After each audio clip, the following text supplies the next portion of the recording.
Hello guys, welcome to Smoky. Today our topic is osteoarthritis.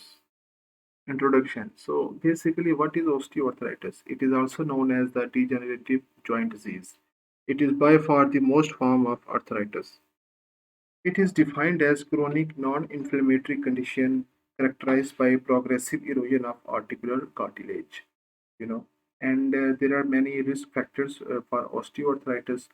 The primary risk factors are aging, genetic factors, mechanical stress, and in the secondary risk factors, if the patient is diabetic, very obese, and he is patient of hemochromatosis, these are the secondary risk factors for the osteoarthritis. And in the osteoarthritis, there is basically the imbalance between the chondrocytes repairing and the cartilage worn down. And as a result, there will be the loss of joint space, osteophytes, subarticular sclerosis, subchondral cyst. Now, how does it present? Or we can say that features of osteoarthritis, clinical features of osteoarthritis. Before I'm going to discuss the features, just remember few points. Women affected more than men, and the weight bearing joints are the principal joints involved. In the women, the knees and the hands are most commonly involved joints, and in the men, hips and the spine. And there will be always asymmetrical involvement of joints.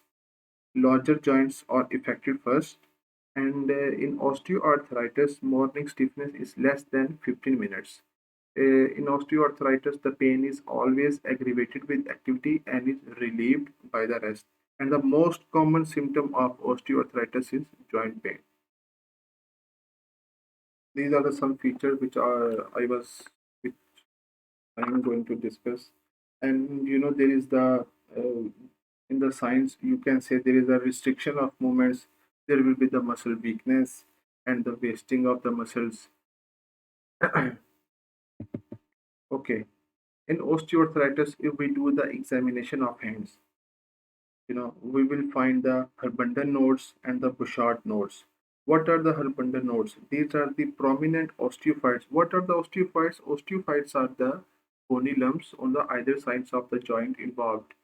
So in Herbandon nodes, these are the prominent osteophytes at the distal interphalangeal joint, and Bouchard nodes, prominent osteophytes at proximal interphalangeal joints. Symptoms are present while the node evolves and osteoarthritis develops. Symptoms usually subside once osteoarthritis is fully established and hand function remains good. And in the osteoarthritis of hand, the peak onset is in the middle age, and it has strong genetic predisposition with the female predominance. In the spine, if the osteoarthritis hit the spine, it can cause cervical spine. It can hit the cervical spine and the lumbar spine. If in the cervical spine, it can cause cervical spondylosis. What is cervical spondylosis? It can present with the neck pain in the neck, which is radiating to the arms. And as you know, pain is aggravated with the movement, relieved with the rest. And then the lumbar spine, it presents with the back pain in the lumbar region, and the pain will be radiating to the buttocks and legs. And again, the pain is aggravated with the movement and is relieved by the rest. Okay, in the on the examination of hip and knee, we will see that on the examination of knee, there is the varus deformity. But in the always remember, in the rheumatoid arthritis, there will be the valgus deformity, and in the osteoarthritis, there will be the varus deformity. And you can and restricted flexion and the extension with the you can hear the audible squeaky sound basically. And on the examination of hip, in the hip, it is very simple. Pain and the restriction of internal rotation with the hip flexed. I mean, your hip joint will be flexed and it will be internally rotated, is the earliest and most sensitive sign of hip osteoarthritis. Now the diagnosis or investigation. For the investigation, we will do the CBC, ESR, and CRP is will be normal. Anti-nuclear antibody absent. Rheumatoid factor absent. So we will do the X-ray. So basically, if the patient is over 45 and there is a typical activity-related pain and there is no morning stiffness, the most probable diagnosis will be the osteoarthritis. If the patient is over 45, if the patient is below 45 and is having these symptoms, pain and no morning stiffness, pain is aggravating with activity, we will do the X-ray of the affected joint. What we are going to see in the X-ray, we will see asymmetrical joint space narrowing, osteophytes, bony lumps on the either sides of the joint, subchondral bone cyst, and no ankylosis. In osteoarthritis, there is no fusion of the joints. There is no fusion of the joints. Management.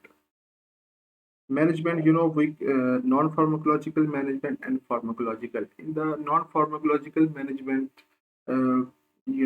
patient education, lifestyle changes to reduce weight, to do exercise, both strengthening and the aerobics, quadriceps strengthening exercise for the knee osteoarthritis. We will do the patient education and orthotics. And in the pharmacological management, acetaminophen, or as paracetamol, is the best initial analgesic. Basically, we will give the analgesics in the case of osteoarthritis. The first approach is to give analgesics. In the analgesics, acetaminophen, paracetamol is best initial analgesic. We can also give NSAIDs, both topical and oral, intra-articular steroids if other medical therapy don't control pain. If these NSAIDs, and the paracetamol can't control pain, then we can give the intra-articular steroids. And in the knee osteoarthritis, if the medical therapy fail, we will give intra-articular hyaluronate injection. So if all these are things are failed, we can't do. Then we will do the joint replacement. If we will do the joint replacement if the disease is very severe and is refractory to medical therapy.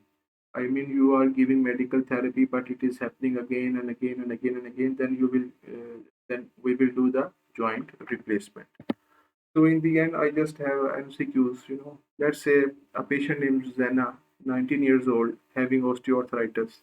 Like maybe you can say for a few months he is feeling the pain in his knees.